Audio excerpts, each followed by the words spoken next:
This thing actually looks so clapped. Let's do skids. Whoa, whoa. We've got the LSA up here on the engine stand. If somebody drives past this and sees it, they're going to report it to the cops stolen 100%. It's all looking dodgy. This is the stolen VF in its current form.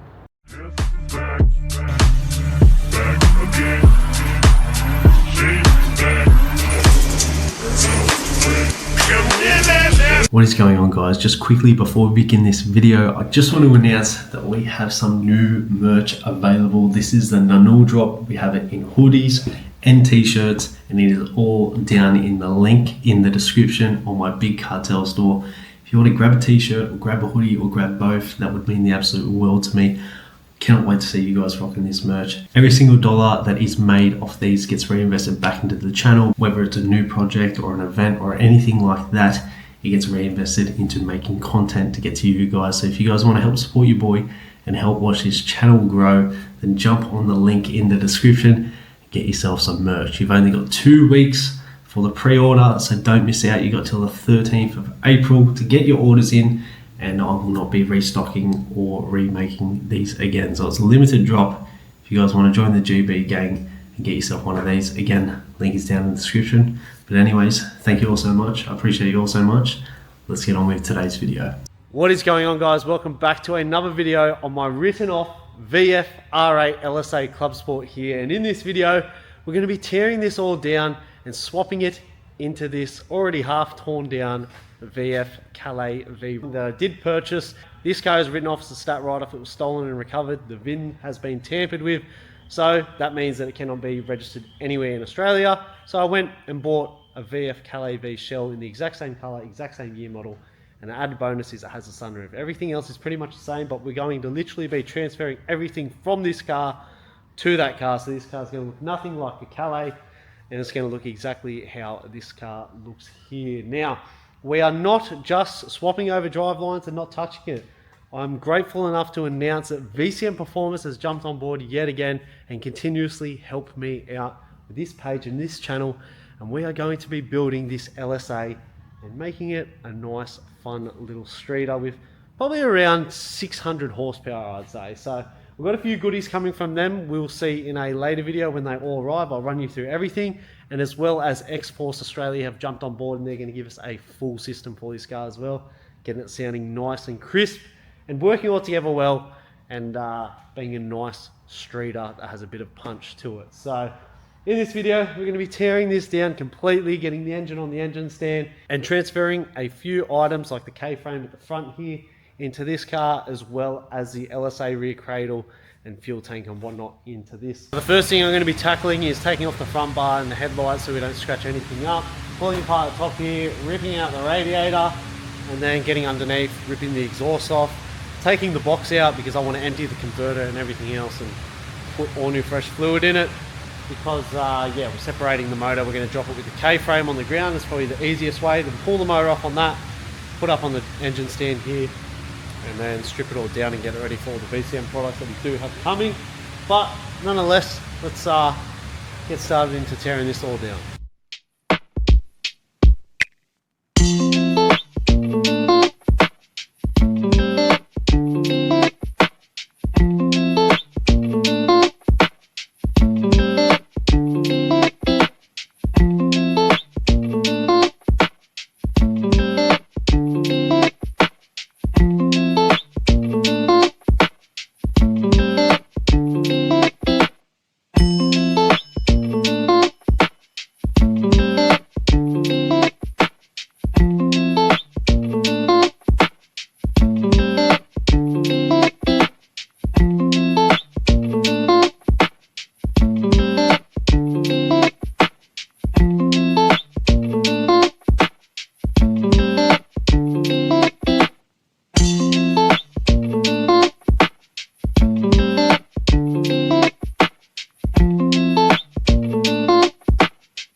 There we go.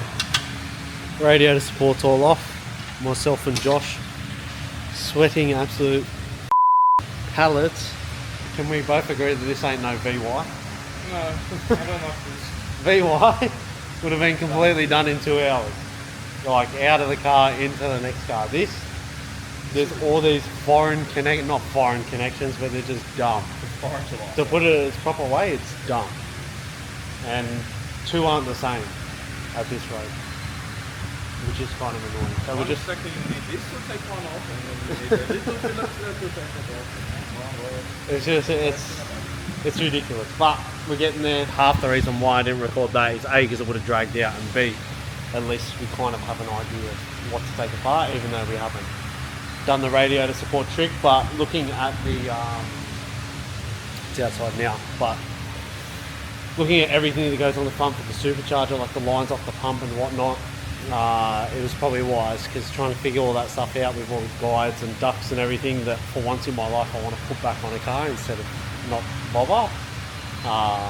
It was just easier to pull that off and do that. So now we've got a whole front open space here, but I'm still going to lift it up, take the exhaust off, drop the box, because I want to get all of the transmission fluid out of the box, so then that way I can refill it with some fresh stuff and make sure that's all good. And then I'll drop the K-frame in there and pull the engine off that. So stop talking, more doing. Alrighty, so the camera turned off, but I think it caught the side ratchet smacking me in the lip, so I'll insert that clip here. We've gotten rid of the tail shaft, the shields, the exhaust obviously, and the factory transmission cooler lines for the diff and everything is all out on the floor. It's ready to go in that car once we get to it, but now we've just pulled the header off to get the starter motor out, and I'm going to get the converter bolts and then separate the box. Then we can get to pulling the motor out, or dropping the K-frame and then pulling the motor off that. So let's get into it.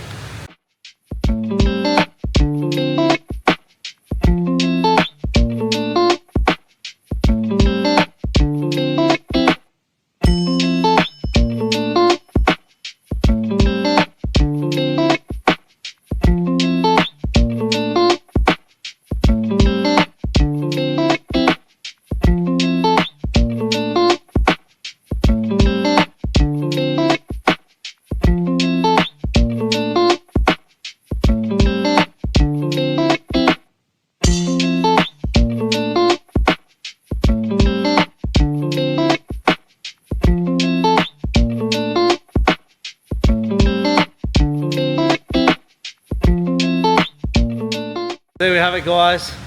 The engine is off, the cradle is dropped, and I'm not quite sure what that camera has picked up because it keeps turning off and playing silly buggers. So hopefully it's all good. If not, my apologies. But we've got the LSA up here on the engine stand, but we're not going to touch that right this minute. We're going to sort out these 2 cars here. So they're obviously in the exact same position, no engine on them, and just the front subframe down. They both have the rear K-frames in, so it'll be a matter of dropping this one, dropping the tank, and doing the same on that, and obviously putting the LSA cradle and tank in the Calais, and vice versa. I'm not going to worry with the fuel tank on this one. It's just so we can have the car rolling again and swap the front K-frames over as well, so we can have that rolling and start piecing a little bit of that together. And yeah, just roll on from there. We don't really have a game plan. We sort of did, but we just keep running into certain roadblocks with certain things, and you know, we've got time against us as well. But we're getting there and just putting along, so I'll try and structure this all as good as I can. But anyways, again, enough talking, let's get back into it.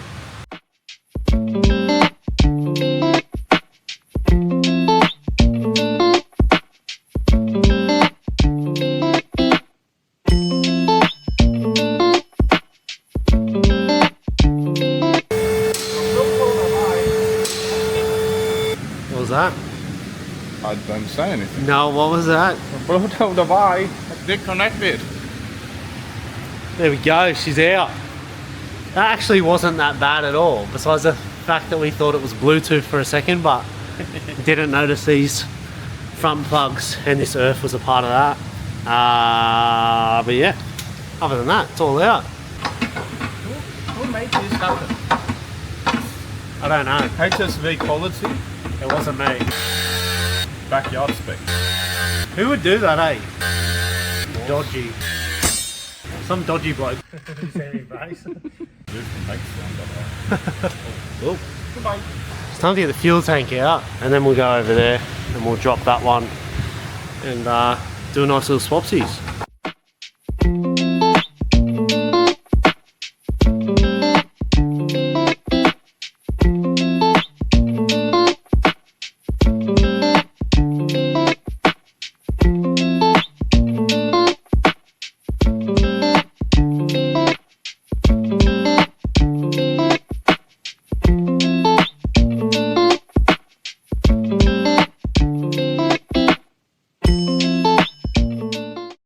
Alrighty guys, so we've pulled the cradle out of both cars. This now has the VF Calais cradle in it and the fuel tank out of it and all that jazz. So this is ready to actually be taken down off the hoist and we've got the rest of the kit stripped off. So we're just going to take the back wheels off, pull those inner trims out so it's easier, drop the car, pull it forward, take the guards off, the skirts, the rear bar, the boot, everything like that, and strip the whole interior. And then this for now, this can wait. Fuel tank is down there from the LSA car, and also the cradle is out there. I just got a little bit of degrees down and hose down, ready to be put in this. But our main priority is getting this on the ground, rolling again, which is there, with everything else stripped off and stripped out of it. So it is a complete bare shell, and everything is ready to rock and go on that when the time comes, very, very shortly. But main focus is this, and we're going to get onto that. And that LSA back there. What in the VX? We've got the Unky spec wheels on with the lowered springs. I wonder how this is actually going to go. This thing's probably not going to come off the hoist actually. I might put the ramps under that. It's almost ready for some ethanol injected. Straight meth injection. But just not injecting anywhere, but this thing actually looks so clapped.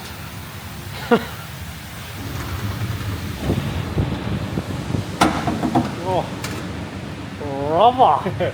Let's do skids. Whoa, whoa. That didn't sound good. Okay. Yeah! Someone had to build. Josh Brown.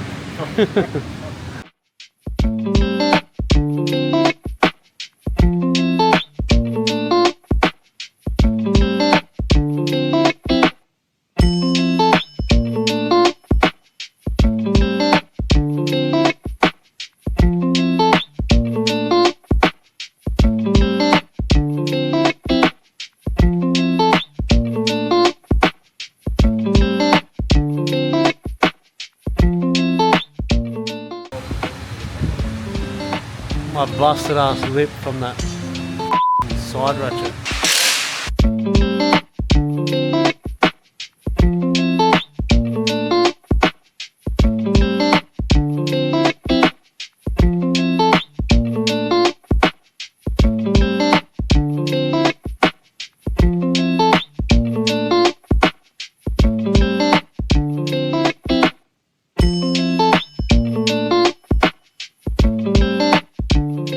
So here we have it, the abundance of parts that are all going to be transferred into the Calais, making the Calais look like what was once a VF Clubsport. Still got the doors on it, but we're going to take those off eventually.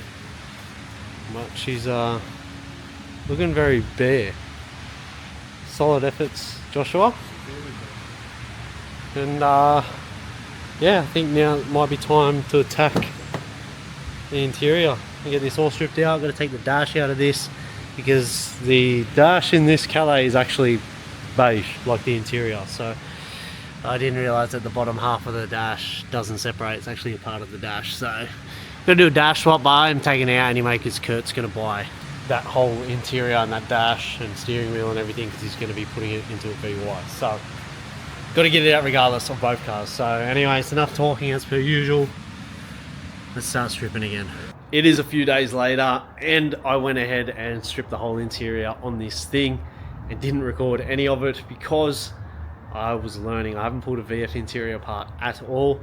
did that, so now we know for the Calais. So stay tuned, because when I do the Calais, I will film all that content and show you guys that as well. But now it is looking proper junky spec, proper stolen. Like, if somebody drives past this and sees it, they're gonna report it to the cops stolen 100%. This is how you see it on those Melbourne pages when they're just dumped in the middle of nowhere, except it does still have the roof. But other than that, it looks cracked. So we took the floor out. The boys, Aaron and Shane, did that for me. And we're going to have the flat floor in the Calais, and they're going to take the spare wheel well out of the Calais. So it's going to be all HSV under here. But in the Calais, like I said, literally everything has come off this car that is going on the other car. So it is pretty much going to be a HSV. But the whole interior is stripped out, by a little bit of wiring in the back there. The dash was actually pretty easy to get out, not going to lie, considering they are much better than the VY. I'll tell you that much. There's a lot of screws in random places on the VY, and this one was pretty straightforward and simple. But front's still the same, and it looks, you know, proper stolen now, full cracked. And now I can actually show you guys the mess that they went to. So this is the VE VIN here, but as you can see, it's all looking dodgy as anything. They literally sprayed it. They've bloody, yeah. Anyways, I'm glad they got caught, because that is stupid in itself. Like, I don't know who the hell they thought they were fooling with those sort of welds and grinding back, and that little lump there. Like, I don't know what the hell is going on. And if you guys haven't seen the other videos, they've obviously taken the Gen F2 tag off here. Has a 2009 VE SS plate there with an L76 engine, which is a 6-litre V8. The tag on the windscreen, you can see the rivet there, and it's on the piss hard. And obviously this compliance plate sticker is, you know, don't worry about all the scratches around it. We'll just stick another sticker on top of another sticker. Don't bother trying to make a fake one or anything. But I suppose you can't put brains in statues, and I'm glad that this culprit, this guy, whoever the hell it is locked up, and he's going to be in there for a little while. Because, you know, if you're going to be stupid and steal a VF, at least be smart enough to put VF tags on it, and don't be a bloody tight ass and put VE tags on it. I honestly don't know who was fooling with that underseat one and the stickers itself, let alone even putting a VESS tag on a VF in general. So anyways, this is the stolen VF in its current form.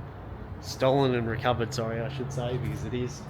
And yeah, it's sad that I had to pull it apart, because the shell is extremely clean. The paint is immaculate on it, and it is a shame. But, you know, you got to do what you got to do to make things legit, make things the way it's got to be. So this thing was a stat write-off, can't be registered anywhere in Australia. It is pretty much only good for a track shell. So if anyone's interested, in the next few weeks it will be up for sale, but I'm not going to sell it until the Calais is going 110%. Just in case I need to swap over parts or whatever, and I don't shoot myself in the foot in that sense. So yeah, here it is. It's sad, but we're going to be getting it all into the Calais. All the parts off this are stored away nice and safely. They're all in mint condition, which I'm super stoked about, but we'll be putting those on in a later series. But in the next video, we will be building the LSA up. So get keen for that. We've got VCM Performance on board, and we have X-Force Australia on board as well. And yeah, it's going to be awesome. This whole series is going to be absolutely awesome. You guys are absolutely loving it, which is awesome as well. And showing a lot of love and a lot of appreciation for this build, which makes me super keen and super motivated to, you know, keep going with builds like this. So anyways, I want to give a massive shout out before we end this video to Josh Lever for helping out immensely with this car, stripping the other car as well. Mate, I know you're watching this. I appreciate you so much. It has honestly helped me a ton. He's slaved away with numerous things that I've had, numerous projects, and picking up numerous cars, like on this weekend that we're going to Melbourne again. And you know, I can't thank you enough, mate. You honestly helped me out a ton. So anyways, huge W to Josh, and huge W to you guys watching. So again, thank you all so much. Make sure you like, comment, subscribe, put those post notifications on, and as always, we will catch you in the next one.